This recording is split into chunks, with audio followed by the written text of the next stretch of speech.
Do you have the courage to change? If you've been saying and doing something over and over again, do you have the courage to change? Now look what you've done.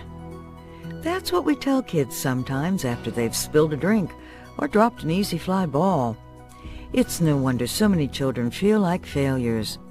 But how do some kids manage to bounce back from disappointment instead of just giving up? Dr. Robert Brooks has spent 25 years listening to children, and you'll be surprised by what he's learned. Discover how we can nurture hope and resilience in every child, and how we can build on each child's areas of strength. Please join us for Look What You've Done. And now, please welcome Dr. Bob Brooks.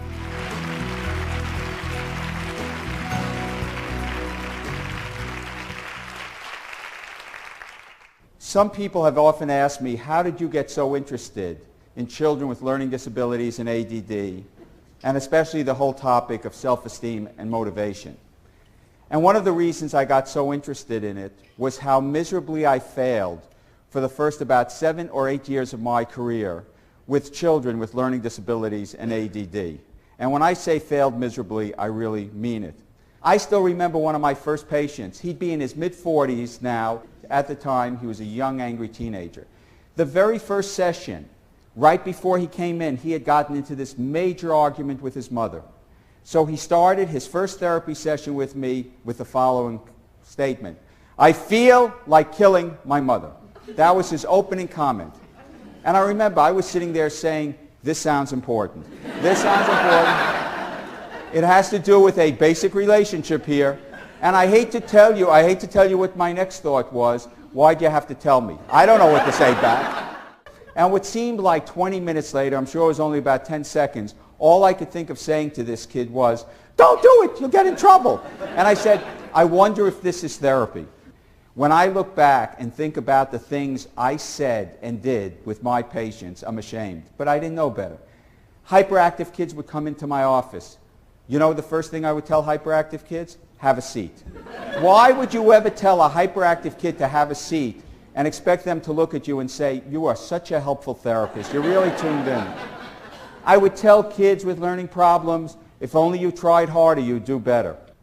When I look back, I think of all these lives, and I had no handle on what I was doing. This is why, by the way, I tell all of the student teachers I train and all of the mental health professionals I train, save the addresses of your first patients or your first students.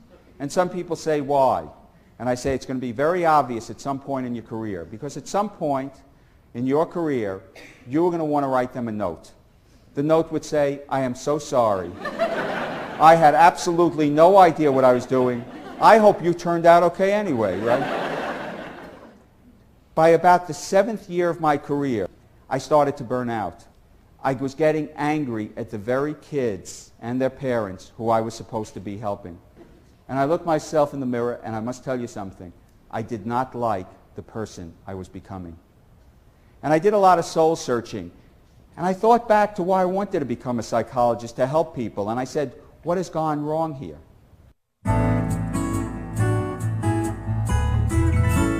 One of the reasons I was doing so poorly with these children and their parents was because I had no understanding, none at all, about what these kids were going through.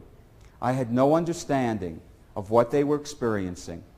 I said all the wrong things, not because I was a malevolent person, but because I didn't put myself in their shoes.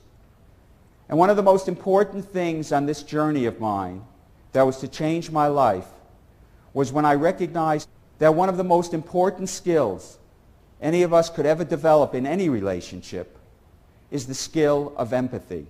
Because one of the things I discovered is you can have the greatest strategies in the world as parents or teachers, but if you can't be empathic, none of these strategies will work. Empathy means that you put yourself inside the shoes of another person and truly see the world through their eyes. Empathy is not sympathy, which has to do with feeling sorry for. Empathy doesn't even mean you agree with someone. It is very easy to be empathic towards those children of ours who listen to us, who actually do what we request, who make us feel good as parents, and on and on. Do you know what I discovered the hard way? It is very difficult to be empathic when you are upset, angry, disappointed, or annoyed with another person. And let me give you a real-life experience this way. My oldest son, Richard, is now 28 years old.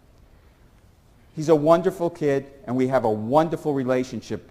Richard was a classic underachiever in the 8th, 9th, 10th, and 11th grades.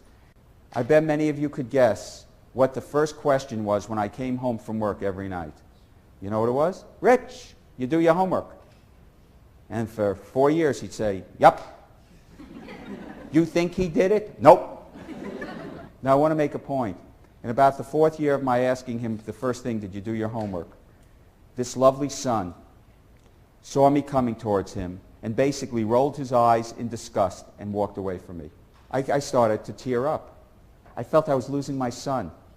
You know how easy it is to lose our children? Very easy psychologically, when they feel we no longer believe in them or whatever. You know what an empathic father would have asked himself after maybe asking his son just for over 2-3 weeks, did you do your homework? An empathic father would have asked this question. I wonder how my son Richard experiences it when the first thing I ask him when I come home from work is, did you do your homework? Because if I would have asked that question and answered it, I would have realized that the moment I asked him that question, it was like a knife in his heart because it was destroying our relationship. I wasn't empathic. I never put myself in his shoes. I never saw the world through his eyes. And by the way, if I was very bright, don't you think after about 3 months I would have said to myself, I don't think this is working. I really don't think this is working. He has not changed his behavior. But I got so stuck. Do you know that our children are very perceptive in knowing which parents enjoy being a parent or which teachers enjoy being a teacher? They're very perceptive in knowing which people, the adults in their lives, have given up on them and which believe in them. You can't hide that. This is what I ask kids when they come into my office. Describe your mother to me. Describe your father to me. Describe your teacher to me. When you spill a glass of water at home, what do your parents do? That's one of my favorite questions. It really is. I learn a lot about how parents react to just normal childhood lapses in attention. Tell me about one of the most precious moments you ever had with your mom. Tell me about a moment you would just as soon forget about. Tell me about one of the most precious moments you had with your dad. Tell me about a moment you just as soon forget about. You see, my whole approach now is to put myself inside the shoes of the children and ask, how do they experience the world? You see, one of the things I learned is unless we as parents and teachers, mental health professionals, do that, we will never understand another person. We will never understand our children.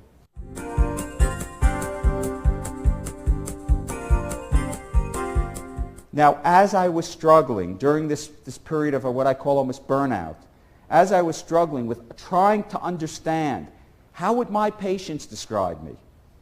What are they going through? These kids with learning problems and attentional problems, what are they going through? Maybe I'm not very effective because I don't understand what they're going through. What I decided to do was to invite my patients to write stories in therapy about their lives. Little did I realize what a gold mine of information was going to come from these stories. You see, many of these kids I saw in the initial part of my career, I saw them as resistant, oppositional, they weren't trying hard enough, on and on and on. And yet, when I looked at their stories, I saw some of the greatest pain in their lives. I saw such distress I never imagined. And I said, I have totally missed the boat. I have totally missed the boat on what these kids need. They don't need adults reminding them every night of their homework. They don't need adults telling them everything they're doing wrong. What many of these kids need are really a boost for their self-esteem. The first boy I want to tell you about is now a young man, but I met him when he was a freshman in high school.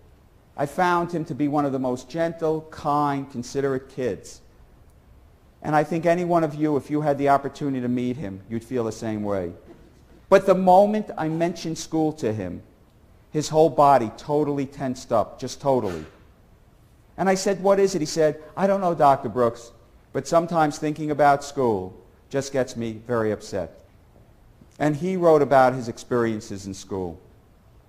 And when he came to his fourth grade teacher, he was really very upset, and he said, oh, God, I had a teacher in the fourth grade who used to say to me all the time, you're lazy, you're unmotivated, you're never going to amount to anything, you better get your rear end in gear. I said, really? He really said that? Yeah. And I spoke to his mother, and she said, I think the teacher thought he was encouraging us. He used to call us all the time and say, you have one of the laziest kids, and you better help to motivate him. Well, let me tell you a little about this lazy, unmotivated kid. He did get back to high school, and he is a magnificent artist. So I asked him to draw a picture of how he thought his teacher saw him every day in the fourth grade. Sick in the brain. This is a handsome kid. You'd never know it from that picture. He said, every time the teacher looked at me, I felt what he was saying is, you know, you're so sick in the brain. I then asked him to draw a picture of his teacher. One boy's image of his teacher. The kid on the right is saying, thank God it's him and not me again. And you know where work sets you free comes from? It's the slogan on the Nazi death camps. Interesting, one kid's remembrance. And even more graphically,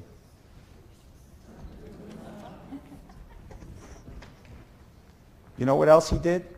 As part of his autobiography, he wrote a letter to this teacher. He never sent it, but he did something I thought was far more creative. He had it published in the literary magazine of his high school. Let me just read you part of it. One thing I remember vividly about your class was how dedicated you were to each student. You were even to me. Do you remember how you used to yell at me to try to make me understand my math facts? I realize your motives behind that now that I'm older. You simply were pushing to try to make me work harder and harder, since I often sat through math class just staring at the paper. You kept saying what a lazy thing to do. Did you ever ask yourself, maybe I didn't understand math? When I asked you for help, I guess you had a perfect right to be annoyed. You kept saying, why don't you listen more carefully in the first place? Now, just to skip ahead, what happens when you have adults like this? What happens to a kid's psyche? Here's a diary he kept. I flunked my spelling test again, and what's even worse is that this time I thought I could pass it. Instead, I got 9 wrong. It's probably my fault. I didn't study hard enough. Mr. So-and-so is right. I am lazy and I have no excuse. You actually start to believe what the adults tell you.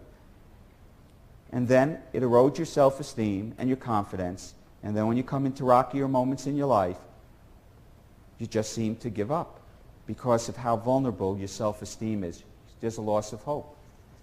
Now, this was a teacher who's not very good. Let me tell you about one of the best teachers I ever worked with in Massachusetts. And the teacher said, Bob, I'm getting concerned about this girl. She has learning problems, reading difficulties, attentional problems. The girl was trying so hard to pay attention in school that she would clutch her desk very hard, almost like an anchor to pay attention. And the teacher said, in the process, the palms of her hands were sweaty all day long. And the girl herself reported she was having headaches in school. I meet this girl. And what this girl was to teach me was some of the most important things I've ever learned from a child. In the very first session, she said to me, Dr. Brooks, I have trouble learning and paying attention. She also said that she thought she was the only child in the whole school with that problem. I said to her, many children have trouble learning and paying attention. I know, I work with a lot of them. But I bet a lot of them think they're the only ones in the whole world with this problem.